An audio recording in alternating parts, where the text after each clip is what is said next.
Hi, my name is Adrienne Oliver and I'm with Remax Universal. A lot of times I do topics that I kind of come up with, and today I've decided to do a topic by request.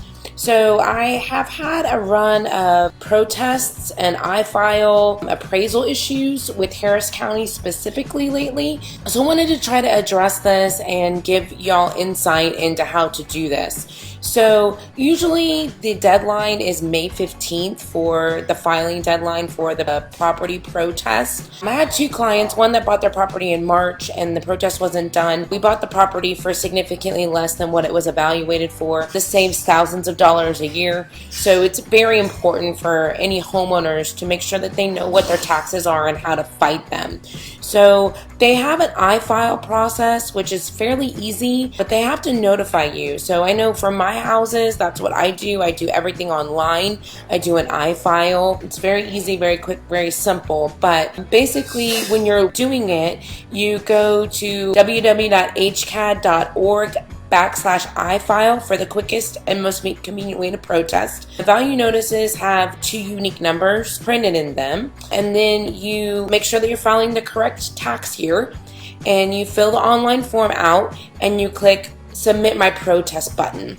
So you'll receive an email from them, and when it's sent, you'll be able to use the iFile systems to review specifics, and they also sometimes will ask for evidence. So my favorite thing to do for new homeowners is, especially in this particular case, is to protest it based on market value, right? So obviously, if we purchased your home for significantly less than what it's being appraised at, the market value and the tax appraisal are off. So you would use your sale of your home as evidence that the tax was incorrect. So you would actually check the first box in section 3, and then you would go to section 4 and you would write in the amount that you purchased the home for, and then write, I purchased the home for this amount on this year or whatever, right? So that's the easiest way. You can use that for up to 2 years. So you can use that value for up to 2 years. Basically, this is an online settlement system. It's the easiest way to do it in Harris County. They will propose an I-settlement value for you,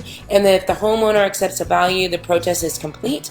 If the homeowner rejects the I-settlement value, the homeowner is scheduled to go to an ARB protest hearing. So there are companies that will do this for you, really, but I don't like them. My personal opinion, I feel like they have some predatory practices. If you have problems trying to figure out what your home is worth in order to protest, you can always contact a realtor such as myself. We will run you a market value, right? So that's the one that's easiest for me. That's the one that I do. So you can also do, the form has a website, a telephone number. The offices are actually off of 290. When you write this protest, it has to include the property's owner's name, a legal description of the property, and an indication of why you're dissatisfied, right? So again, check the box label value is over market value, and then box label unequal value must be checked. So you have to check those two boxes, and then the property's value appraised by HCAD is unequal to comparable properties in the neighborhood, and I would provide those comparable properties for you if you haven't purchased the home in the last couple years. If you've purchased the home in the last couple of years, that's the easiest thing for you to do. So do your homework, or have me do your homework for you.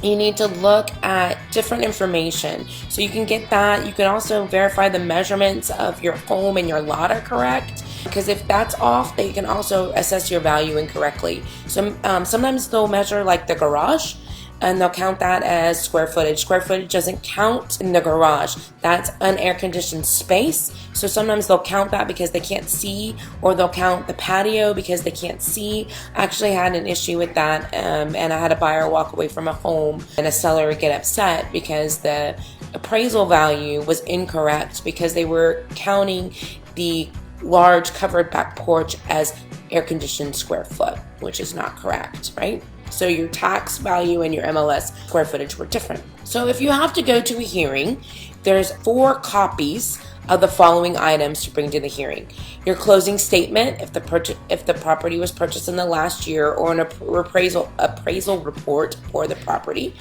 evidence that you gathered about your property or properties in the area, otherwise known as a market analysis that's done by a realtor, or any other material that you need to use. But remember, you have to bring 4 copies. So you also need to make sure that you have taken all the exemptions that you're legally allowed to take. Now, I usually fill out the exemptions for my clients and I give them to them around Christmas, but the exemptions that you might qualify for are as follows: homestead exemption, homeowners with a disabilities exemption, over 65 exemption, disabled veteran survivor exemption. So that can help reduce your taxes, right? So we want to try to do that as well. Make sure that you have all your exemptions. What to expect at your hearing. So once you've filed your written protest for the property tax protest form, your normal hearing will be scheduled a couple weeks after that, and then it'll be sent to the review board with a notice, a date, and a time and a place of the hearing. You also will be an appointment, which is generally 1 week before the hearing, for you to meet with the HCAT appraiser to discuss your case. Attendance to this appointment and meet with an HCAT appraiser is optional, but I would encourage you to do that. That's where these companies make their money, is they do that in bulk and then they make their money. But a lot of times if you go to that appointment, it will be settled right then and there. You won't actually have to go through the rest of the process. So make sure you attend your scheduled hearing, because HCAT doesn't really reschedule, so it's kind of a make it or break it type of thing. And it's also important that you bring the notice of the hearing to the appointment. So when you meet the appraiser for the first time, he's going to review your evidence and the district's evidence in detail. The appraiser does have the authority to settle the protest if he feels you have sufficient evidence to do so. If not, it'll be sent to the appraisal review board panel, and you have to give each other written evidence. You don't have to have an attorney to do it. There's a lot of attorneys that do this and make a lot of money at it. Real estate agents also will get their tax certification and do that. It's not really something I do. I can help you with it, but I enjoy selling real estate instead. So if you have any questions about appraisals, exemptions, anything like that, please call, text me. My cell phone number is 832-217-7141. And again, my name is Adrienne Oliver with RE/MAX Universal. Make it a great day.